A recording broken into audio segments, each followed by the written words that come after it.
Informativo 233 do TST. Primeira parte de 4 partes.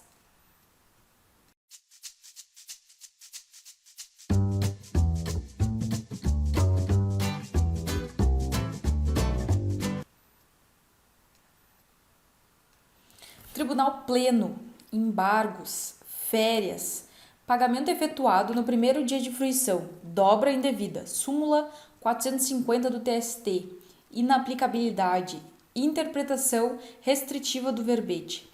É necessário realizar uma interpretação restritiva da súmula 450 do TST, no sentido de se afastar sua aplicação às hipóteses de atraso ínfimo no pagamento das férias. Nessa esteira, cabe destacar o fato de que a sanção prevista na súmula, ora em comento, é uma construção jurisprudencial por analogia, a partir da conjugação dos artigos 145 e 137, ambos da CLT. Vamos ler esse artigo. Artigo 145. O pagamento da remuneração das férias e, se for o caso, do abono referido no artigo 143 serão efetuados até 2 dias antes do início do respectivo período. Parágrafo único. O empregado dará quitação do pagamento com indicação do início e do termo das férias. E artigo 137.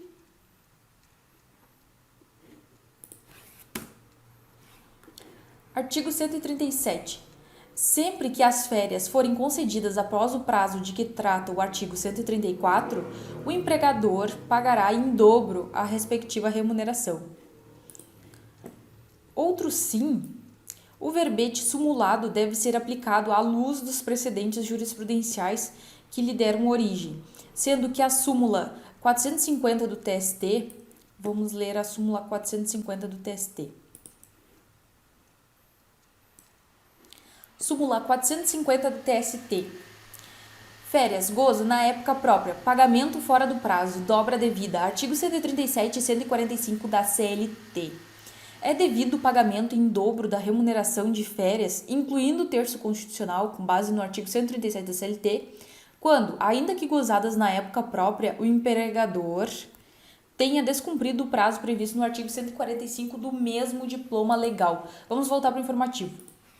Oriunda da conversão da orientação jurisprudencial número 386 da SPDI 1, teve como precedentes julgados que enfrentaram apenas a situação de pagamento de férias após a sua fruição, concluindo que, em tal situação, frustrava-se o gozo adequado das férias sem o seu aporte econômico. Na espécie, a praxe empresarial era a do pagamento das férias coincidindo com seu gozo. Hipótese que, além de não trazer prejuízo ao trabalhador, acarretaria enriquecimento ilícito, se sancionada com pagamento em dobro, sem norma legal específica previsora da sanção. Sob esses fundamentos, o Tribunal Pleno, em sua composição plena por maioria, não conheceu dos embargos. Vencidos os ministros João Batista Brito Pereira, Lélio Bentes Correia, Alberto Luiz Bresciani de Fontan Pereira, Maurício Godinho Delgado, José Roberto Freire Pimenta, Hugo Carlos Sherman, Alexandre de Souza Agra Belmonte e as ministras Maria Helena Malman e Kátia Magalhães Arruda e Edelaide Alves Miranda Arantes. Pessoal, o link do processo está aqui no informativo. Vamos para o próximo. Subseção especializada 1. Em sítios individuais. Aposentadoria por invalidez, suspensão do contrato de trabalho, pagamento de abono salarial e cartão alimentação, indevidos. De acordo com o artigo 475 da CLT,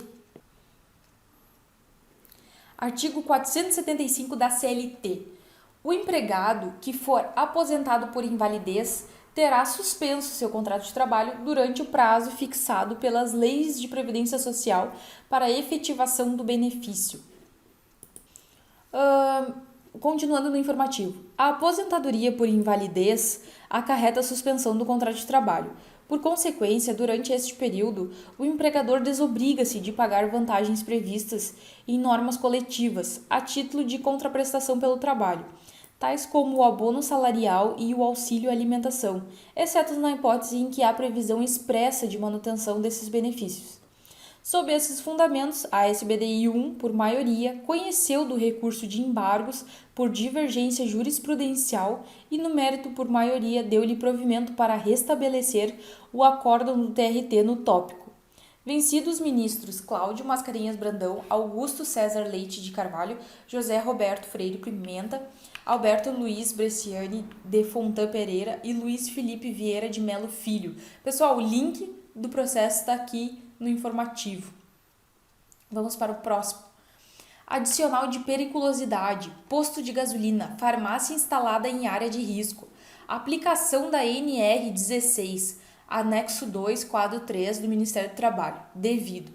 De acordo com o disposto na NR 16, anexo 2, quadro 3 do Ministério do Trabalho, são consideradas atividades ou operações perigosas com inflamáveis as operações em postos de serviço e bombas de abastecimento de inflamáveis líquidos, sendo devido o adicional ao operador de bomba e também aos trabalhadores que operam na área de risco. Nesse contexto, constatada a prestação de serviços em farmácia instalada a distância inferior a 7,5 metros da boca de abastecimento das bombas do posto, é devido o referido adicional, porquanto esses trabalhadores, embora não operem diretamente com abastecimento de veículos, exercem outras atividades em ponto comercial instalado em área de risco. Sob esses fundamentos, a SBDI 1, por unanimidade, conheceu do recurso de embargos por divergência jurisprudencial e, no mérito, por maioria, deu-lhe provimento para restabelecer o acórdão regional quanto ao pagamento do adicional de periculosidade. Vencidos os ministros Breno Medeiros, Alexandre Luiz Ramos, Alberto Luiz Bresciani de Fontan Pereira e a ministra Maria Cristina Peduzzi. O link está aqui. Vamos para o próximo. Embargos, recurso de revista, acidente de trabalho, morte de piloto em acidente aéreo, responsabilidade objetiva, regramento específico, súmula 296.1 do TST, inespecificidade dos arestos. Em sede de recurso de revista, a terceira turma reconheceu a violação do artigo 927 do Código Civil. Artigo 927 do Código Civil. Aquele que, por ato ilícito, causar dano a outrem fica obrigado a repará-lo. Parágrafo único. Haverá obrigação de reparar o dano independentemente de culpa nos casos especificados em lei, ou quando a atividade normalmente desenvolvida pelo autor do dano implicar, por sua natureza, risco para os direitos de outrem. Voltando ao informativo, em razão de morte de piloto de aeronave em acidente aéreo, dando provimento para reconhecer a responsabilidade objetiva da reclamada, sob o argumento de que se aplicaria ao caso, mesmo não se tratando de empresa de transporte aéreo, os artigos 256, parágrafo 2º, a linha A, e 257 do Código Brasileiro da Aeronáutica de 1986. Vamos pegar aqui. Artigo 256 do Código da Aeronáutica. O transportador responde pelo dano decorrente. Parágrafo 2º. A responsabilidade do transportador estende-se a linha A seus tripulantes, diretores e empregados que viajarem na aeronave acidentada, sem prejuízo de eventual indenização por acidente de trabalho. E artigo 257. Artigo 257. A responsabilidade do transportador em relação a cada passageiro e tripulante limita-se, no caso de morte ou lesão, ao valor correspondente na data do pagamento a 3.500 obrigações do Tesouro Nacional, OTN, e no caso de atraso do transporte a 150 obrigações do Tesouro Nacional. Voltando ao informativo, visto que os dispositivos, segundo a compreensão daquele colegiado, alcançariam todos os trabalhadores que atuam na atividade de transporte aéreo sem qualquer restrição, O recurso de embargos foi manejado sob a perspectiva de divergência jurisprudencial. No acórdão paradigma, houve fixação de tese quanto à inaplicabilidade da responsabilidade objetiva, desde que a empresa reclamada não explorasse economicamente o transporte aéreo e que houvesse recebimento de seguro assegurado por ela para eventual indenização de riscos futuros aos tripulantes, nos termos do artigo 281, caput e inciso 2º e parágrafo único. Vamos ler. Artigo 281. Todo explorador é obrigado a contratar o seguro para garantir eventual indenização de riscos futuros em relação, inciso 1º, aos danos previstos neste título, com limites de responsabilidade civil neles estabelecidos ou contratados. Parágrafo único. O recebimento do seguro exime o transportador de responsabilidade. No caso apontado, a reclamada foi condenada ao pagamento de indenização por danos morais e materiais pelo acidente aéreo que vitimizou o empregado, porquanto houve somente pagamento do seguro de vida assegurado pela própria vítima. No caso em análise, a situação fática é diversa e a discussão acerca do pagamento de seguro para garantia de risco sequer foi ventilada na fundamentação adotada pelo colegiado, a fim de atribuir identidade fática viabilizadora do confronto de teses, a teor da súmula 296, inciso 1º do TST. Vamos ler aqui. Súmula 296. Recurso de divergência jurisprudencial, especificidade. Inciso 1º. A divergência jurisprudencial ensejadora da admissibilidade do prosseguimento do conhecimento do recurso há de ser específica, revelando a existência de teses diversas na interpretação de um mesmo dispositivo legal, embora idêntico os fatos que as ensejaram. Sob esses fundamentos, a SBDI 1, por unanimidade, não conheceu dos embargos. Pessoal, o link está aqui. Vamos para o próximo. Horas extras. Intervalo intersemanal de 35 horas. Artigo 66 e 67 da CLT. Descumprimento. Suspensão da proclamação do resultado. Remessa ao Tribunal Pleno. Artigo 72 do RITES. Galera, aqui em casa a gente chama o regimento interno do TST de RITES, tá? O artigo 67 da CLT prescreve que será assegurado a todo empregado um descanso semanal de 24 horas consecutivas, o qual, salvo motivo de conveniência pública ou necessidade imperiosa do serviço, deverá coincidir com um domingo no todo ou em parte. Por sua vez, o artigo 66 da CLT estabelece período mínimo de 11 horas a ser usufruído entre 2 jornadas de trabalho, o qual, inclusive, deverá ser observado em sequência o repouso semanal de 24 horas, súmula 110 do TST. Súmula 110 do TST. Jornada de trabalho, intervalo, mantida.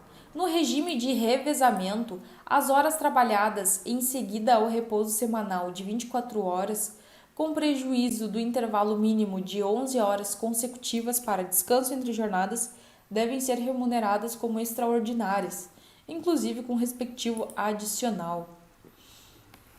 A junção dos referidos períodos de descanso constitui o chamado intervalo intersemanal de 35 horas. 11 horas consecutivas entre jornadas e 24 do repouso semanal remunerado. E a questão do mérito controvertida nos embargos consiste em definir se a figura bis in idem, o pagamento como hora extraordinária do tempo suprimido desse intervalo semanal de 35 horas, tendo em vista que o desrespeito ao intervalo interjornada de 11 horas impõe o pagamento do tempo suprimido como horas extras, e que eventual desrespeito ao período de repouso semanal de 24 horas, sem a devida compensação, enseja o recebimento das horas laboradas em dobro. A SBDI 1 decidiu por unanimidade suspender a proclamação do resultado do julgamento para, nos termos do artigo 72 do Regimento Interno do TST, Artigo 72 do RITES, pessoal. As decisões do órgão especial das seções e subseções especializadas que se inclinarem por contrariar súmula, OJ e precedentes normativos ou decisões reiteradas de 5 ou mais turmas do tribunal sobre o tema de natureza material ou processual serão suspensas, sem proclamação do resultado, e os autos encaminhados ao Tribunal Pleno para deliberação sobre a questão controvertida, mantido o relator de sorteio no órgão fracionário. Remeter o processo ao Tribunal Pleno para deliberação sobre a questão controvertida nestes autos. Após os excelentíssimos ministros Guilherme Augusto Caputo Bastos, relator, João Orestes Dallazen, João Batista Brito Pereira, Aloísio Correia de Veiga, Alberto Luiz Bresciani de Fontan Pereira, Márcio Eurico Vitral Amaro, Valmir Oliveira da Costa, Augusto César Leite de Carvalho e Breno Medeiros terem votado no sentido de conhecer do recurso de embargos por divergência jurisprudencial e, no mérito, negar-lhes provimento. E b. Os excelentíssimos ministros Hugo Carlos Schermann, Lélio Bentes Correia, Luiz Felipe Vieira de Melo Filho, José Roberto Freire Pimenta e Cláudio Mascarenhas Brandão terem votado no sentido de conhecer do recurso de embargos por divergência jurisprudencial e, no mérito, dar-lhe provimento para condenar a embargada ao pagamento de horas extraordinárias, decorrentes da concessão parcial do intervalo interjornada de 35 horas, nos termos da OJ 355 da SBDI 1 do TST.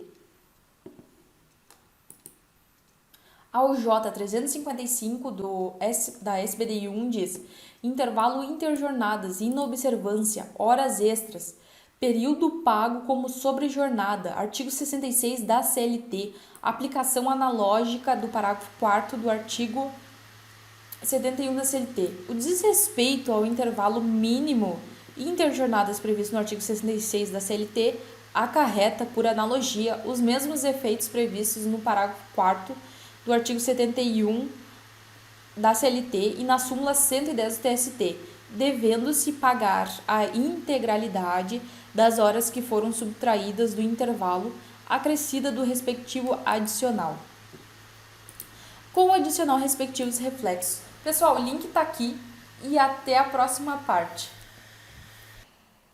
Se vemos!